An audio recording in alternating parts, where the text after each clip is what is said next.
오늘은 회당장의 딸과 혈류병 앓은 여인이란 제목으로 마태복음 9장 18절에서 26절까지 있는 말씀 같이 나눠보겠습니다. 18절의 말씀인데요. 예수님이 그들에게 이 말씀을 하고 계실 때 한 회당장이 와서 예수님께 절하며 제 딸이 방금 죽었습니다. 그러나 오셔서 딸에게 손을 얹어주시면 살아날 것입니다. 라고 하였다. 그래서 예수님이 일어나 따라가시자 제자들도 뒤따랐다.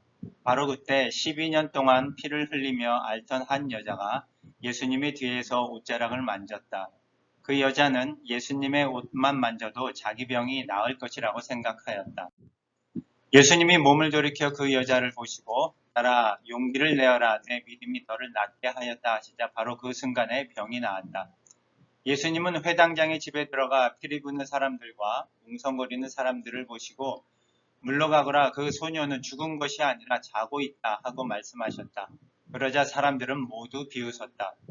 사람들이 밖으로 다 나간 뒤 예수님이 안에 들어가 소녀의 손을 잡으시자 곧 일어났다. 이 소문이 그 지방에 쫙 퍼졌다. 네, 오늘 본문의 말씀은 여러분이 아마 잘 아시는 그런 사건의 내용들입니다. 회당장 야이로라는 사람에게 딸이 있었는데 그 딸이 죽었는데 예수님께서 가셔서 그 죽은 딸을 살려주셨는데 다른 마가복음에 보면 달리다쿰 하면서 그 소녀의 손을 잡아 일으켜서 살려주시는 그런 장면도 나옵니다. 그리고 그 예수님의 예수님께서 그 야이로 회당장 야이로의 집에 가는 길에 또 12년 동안 혈류병을 앓은 여인이 예수님의 옷자락을 만졌고 그로 인해서 또 병을 고침받는 사건, 그 두 가지 사건이 오늘 본문 가운데 나오고 있습니다. 그래서 그 회당장 야이로의 딸을 고치러 가는 중간에 삽입되어져 있는 것 같은 그 혈류병 앓은 여인에 대한 고침, 또 죽은 소녀를 살리신 예수님의 그 기적 같은 일들, 그런 일들을 통해서 오늘 본문이 우리에게 어떤 말씀을 하고 계시나 하는 부분들을 한번 찾아봤으면 좋겠습니다. 지금 마태복음 9장을 몇 주째 계속 저희가 다루고 있는데요. 여러분들이 좀 잘 기억하고 계시는지 모르겠어요. 첫 번째 9장의 첫 부분에서는 중풍병자를 고쳐주시는 사건이 나옵니다. 그 사건을 통해서 6절에서 예수님께서는 죄를 용서하시는 특권이 있다라는 것을 보여주기 위해서 중풍병자를 고쳐주셨다라는 그런 부분이 나오고, 그 다음에 12절에서는 13절까지 건강한 사람에게는 의사가 필요 없고 병든 사람에게만 의사가 필요하다. 내가 자비를 원하고 제사를 원치 않는다. 라는 말씀이 무슨 뜻인지 배워라. 나는 의로운 사람을 부르러 온 것이 아니라 죄인을 부르러 왔다라고 하시면서 세리 마태를 부르셨고 그 세리를 사도 마태로 부르시는 그런 잔치의 자리에서 예수님께서 내가 자비를 원하고 제사를 원치 않는다 라는 그런 말씀을 하십니다. 그리고 동일한 그 마태와 잔치하고 있는 그 자리에 세례 요한의 제자들이 와서 예수님에게 왜 당신들의 제자는 금식하지 않습니까? 라고 물어보는 그런 질문이 있고 그 가운데 또 예수님께서 하나님이 기뻐하시는 그런 금식이라는 것이 어떤 것인지, 그리고 새 포도주는 새 부대에 담아야 한다라는 그런 말씀들을 하시면서 오늘 본문이 연이어서 이어지고 있는데 바로 죽은 회당 소녀 회당장 야이로의 딸을 살려주시고 12년 동안 혈류병을 앓은 여인을 고쳐주신 그런 사건이 나옵니다. 이 9장에 나와 있는 모든 내용들이 서로 다 연결이 되어 있는 모습을 우리가 잘 한번 살펴보면 좋을 것 같고요. 예수님께서 원하시는 부분은 바로 13절에 있는 말씀인데, 내가 자비를 원하고 제사를 원치 않는다 라는 말씀이 무슨 뜻인지 배워라 라고 말씀하시면서 지금 9장 전체에서 예수님이 병든 자들을 고쳐주시고 또 죽은 자를 살리시는 그러한 일들을 보여주시면서 내가 자비를 원하고 제사를 원치 않는다 라는 그 말씀의 뜻이 무엇인지를 너희가 한번 되새겨 보았으면 좋겠다라고 말씀하고 계십니다. 우리가 22절, 오늘 본문의 22절과 25절의 말씀을 보면 그 12년 동안 혈루증을 앓은 그 여인을 보시면서 예수님이 그 여인이 예수님의 옷자락을 만졌을 때 예수님이 몸을 돌이켜 그 여자를 보시고 따라 용기를 내어라 또는 안심하여라 내 믿음이 너를 낫게 하였다 하시자 바로 그 순간에 병이 나았고 그리고 죽은 회당장 야이로의 집에 가서는 사람들이 밖으로 다 나간 뒤 예수님이 안에 들어가 소녀의 손을 잡으시자 곧 일어났다라고 하면서 소녀를 살려주신 그 두 가지 사건의 내용들이 나옵니다.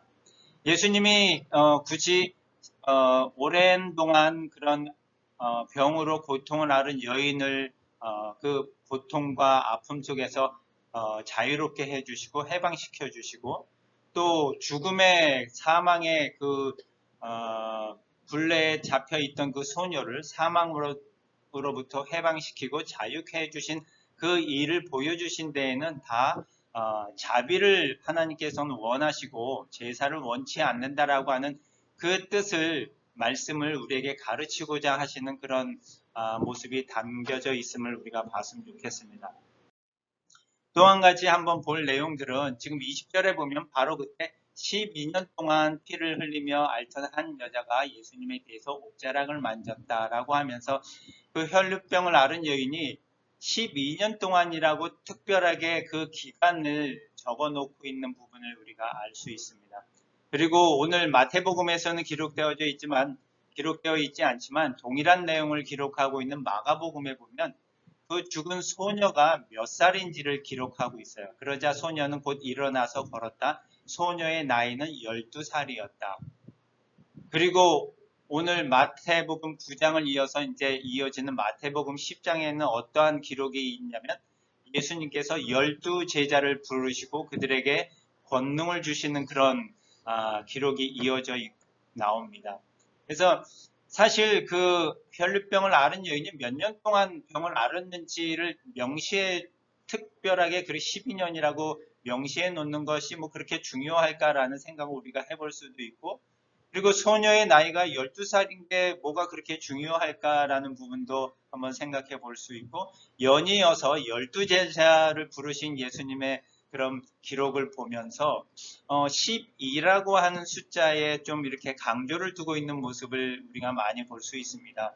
성경에 많은 여러 가지 숫자들이 많이 나오는데 그 숫자마다 대부분 뜻이 있고 또 비유를 담고 있는 그런 모습들을 많이 담고 있어요.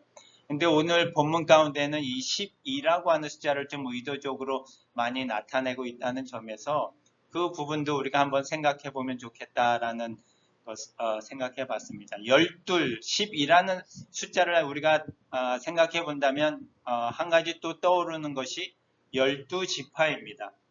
12지파, 야곱의 아들 12아들을 통해서 이루어진 12지파. 이 10이라고 하는 것이 주는 의미를 우리가 이제 거기서부터 생각해 볼 수 있는데 야곱의 아들 12아들로부터 12지파가 생겨났고 이스라엘이라고 하는 민족이 완성되어졌다라는 의미를 우리가 찾아볼 수 있습니다.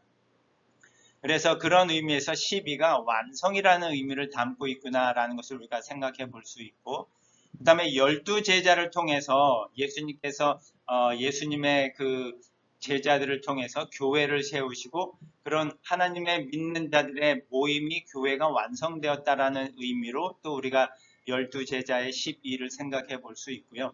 12년 동안 병을 앓았고 12살인 이 아이를 통해서 예수님께서 지금 보여주시는 부분이 자비를 원하고 제사를 원치 않는다라는 하나님의 그 말씀 안에는 구원이라고 하는 내용들이 다 담겨져 있는데 중풍병자를 죄에서 죄를 사해 주시고 구원해 주신 부분들 그 다음에 이 혈류병 앓은 여인 소녀를 살려주신 부분에는 구원이라고 하는 부분이 담겨져 있는데 바로 이 12가 예수님께서 구원의 완성을 하셨다라는 의미들을 담고 있는 것을 우리가 볼 수 있습니다. 그래서 이렇게 구원의 완성 또 그 일을 위하여 이 땅에 오신 예수님을 우리가 볼 수 있고 그 다음에 13절에서 말씀하신 것처럼 하나님께서 제사를 원하지 않으시고 하나님께서는 자비를 원하신다.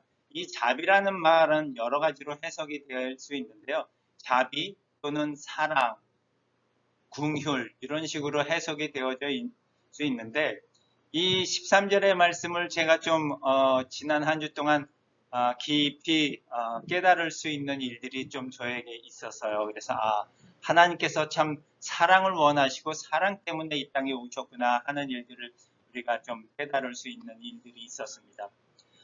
저희가 이제 여러 가지 비전 케어나 교회에서 그런 선교 사역이나 일들을 할 때 이렇게 말하시는 분들이 가끔 있어요. 저희 같은 경우도 이 비전 케어도 보면 멀리 아프리카까지 가서 그 사역을 감당하기 때문에 많은 사람들이 이동해서 그곳에 가서 사역을 할 때 사실 그 움직이는 비용들이 만만치 않거든요.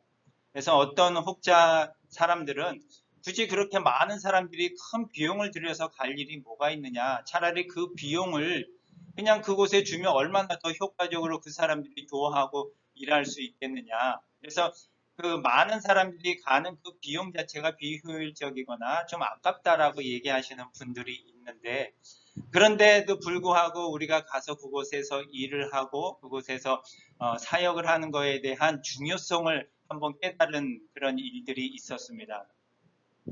어떤 일이었냐면은 지난 금요일 저녁에 이제 모르는 핸드폰 전화로 그 전화번호로 전화가 온 거예요. 그래서 무슨 누굴까라고 하면서 받을까 말까 하다가 그 전화를 딱 받았어요. 그랬더니 그쪽 상대편에서 들려오는 소리가 안녕하세요. 전동주 일병 아버님이시죠? 라고 얘기하는 거예요. 저희 아들 이름이 전동주인데 지금 군대에 들어가 있거든요. 근데 누구 아버지시죠? 라고 하는 그 순간 기분이 좀 싸한 거예요. 왜냐면 저한테 걸려올 전화가 사실은 아닌 거거든요. 평상시 뭐 자주 이렇게 전화가 오거나 하면은 모르는데 갑자기 걸려온 전화라 기분이 쎄하고, 왜냐면 이런 경험들을 저희가 한 적이 있었는데, 저희가 중동 지역에 있을 때 한국하고 시차가 6시간 차이가 나니까 한국에 있는 가족들은 저희가 어느 때 전화를 걸어야지 전화를 받아야 된다라는 그런 시간들을 서로 알고 있으니까 아무 때나 전화를 안 하거든요. 그래서 보통 저희가 한국 시간에 비교해서 그쪽 시간이 저녁 시간이 때 전화가 받기 제일 좋으니까 그 시간에 보통 전화를 거는데요. 어느 날은 아침 일찍 새벽에 전화가 따르릉 울리는 거예요. 한국에서 온 전화인지를 알았는데 순간 느낌이 싸한 거죠. 왜냐면 그 시간에는 한국에 있는 가족들은 우리가 새벽 일찍이라 잠자고 있거나 전화를 받지 못할 상황인 것을 아는데도 불구하고 한국에서 전화가 왔다는 얘기는 뭔가 급한 일이거나 뭔가 일이 있어서 전화를 했다라는 거잖아요. 그거 같이 그 소대장님이 전화를 딱 걸었는데 요즘 또 군대에 안 좋은 일들이 많이 일어났잖아요, 요즘. 그래서 그 전화를 받는 순간 조금 뭔가 일이 있나 보다 했더니 다름 아닌 그 저희 아들이 팔을 다쳤다라는 거예요. 팔이 부러졌다라는 그런 전화가 딱 온 거예요. 그래서 깜짝 놀라서 어떻게 해서 그런 일이 이루어졌나 뭐 자초지종의 얘기를 듣고, 그래서 이제 어떻게 처리를 그러니까 해야 되나 해서 이제 그 대구 지역에 있기 때문에 그럼 가까운 응급실에 좀 보내서 치료를 받고 어떻게 해야 할지를 이제 얘기를 하고 하다 보니까 벌써 밤 9시가 된 거였어요. 그래서 한편으로는 그러면 빨리 이쪽 저희가 있는 쪽으로 올라와서 여기서 이제 좀 그 후속 조치를 받고 뭐 수술을 해야 된다고 해서 팔이 이제 골절이 돼서 이제 뼈가 이제 한 3조각으로 이렇게 부러졌다고 그러더라고요. 그래서 큰 수술을 이제 좀 받아야 되는 상황이어서, 그러면은 부모님이 있는 곳에서 아무래도 수술 받고 좀 이렇게 보호를 받는 게 좋겠다 해서 그러면 서울로 올라왔으면 좋겠다 했는데 밤이 너무 늦은 시간이라, 그리고 저희가 이제 상황을 정확하게 모르니까 아이한테 그러면 뭐 우리가 차를 어레인지 하거나 아니면 기차를 어레인지 해줄 테니까 올라오는 건 어떻겠냐 했더니 아이가 조금 머뭇거리더라고, 힘들다고 올라가는 게. 그래서 나중에 알고 봤더니 팔을 이제 이 다쳐서 조금 움직이면 이 영향을 주니까 그러니까 이렇게 걷기도 너무 힘든 상황이었던 거예요. 그러면서 아니구나라는 생각을 하고 밤새 이렇게 있다가 한 12시경에 이제 어떻게 응급실에서 이제 그런 조치를 받고 진통제를 받고 하다가 그러면 우리가 내려가서 데려와야 되겠구나라는 생각이 들더라고요. 근데 밤 12시가 돼서 너무 늦어서 지금 내려가 봤자 새벽에 가서 뭐 지금 있는 아이를 데리고 오는 거는 좀 시간상으로 안 맞으니까 그러면은 우리가 새벽에 일찍 내려가서 데리고 와야 되겠다라는 생각을 하고 한 새벽 3시쯤에 이제 일어나서 내려간 거죠. 대구까지 한 3시간이 걸리거든요. 그래서 내려가는 길에 문득 이런 생각이 드는 거예요. 아, 예수님께서 굳이 왜 이 땅에 그렇게 하늘에 보좌를 두시고 예수님이 이 땅에 내려오셨을까? 하나님의 능력의 하나님이 우리에게 내가 너의 죄를 다 사해 주었다. 너는 하나님의 자녀가 되었고 너는 이제 구원받은 백성이 되었으니 이제 내가 있는 하늘나라로 올라오거라.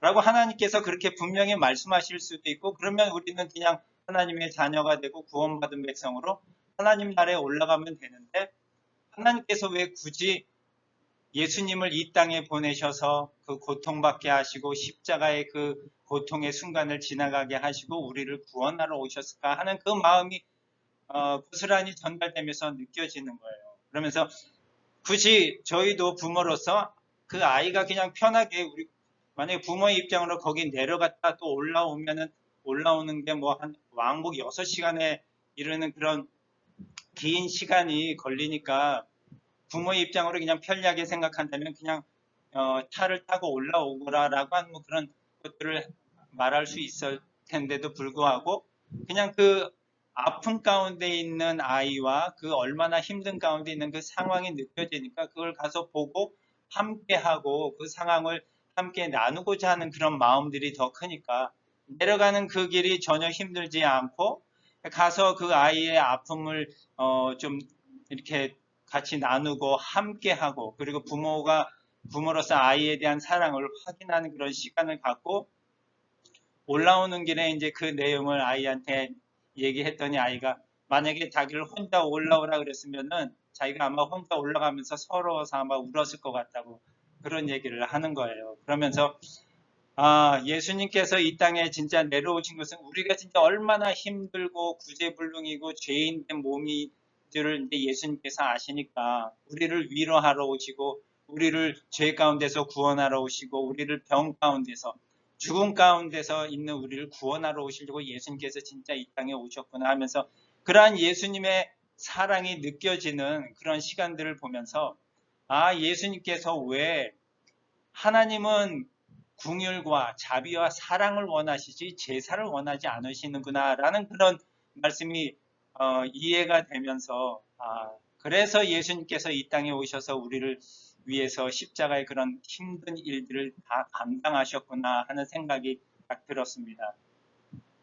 그러면서 이렇게 비전 케어로서의 그런 사역을 감당하면서 힘들지만 그 먼 아프리카 땅까지 가서 사역을 하는 그 이유 안에는 우리가 그 사람들을 향한 그 사랑을 예수님이 우리에게 사랑을 보여주셨듯이 그 땅끝까지 가서 힘들게 일주일 동안 열심히 시차도 적응하지 못하면서 힘들게 일하고 왔을 때 그 오는 그 마음간 안에는 그 사람들을 향한 예수님의 사랑이 전달되고 그 사람들을 향한 우리의 마음이 전달되는 것이 수억의 돈을 그 사람들에게 주는 것보다 우리가 가서 그 사람에게 땀을 흘리고 사랑을 베풀고 하는 그 일이 훨씬 더 값진 거고 사랑을 전하는 진정한 일이겠구나.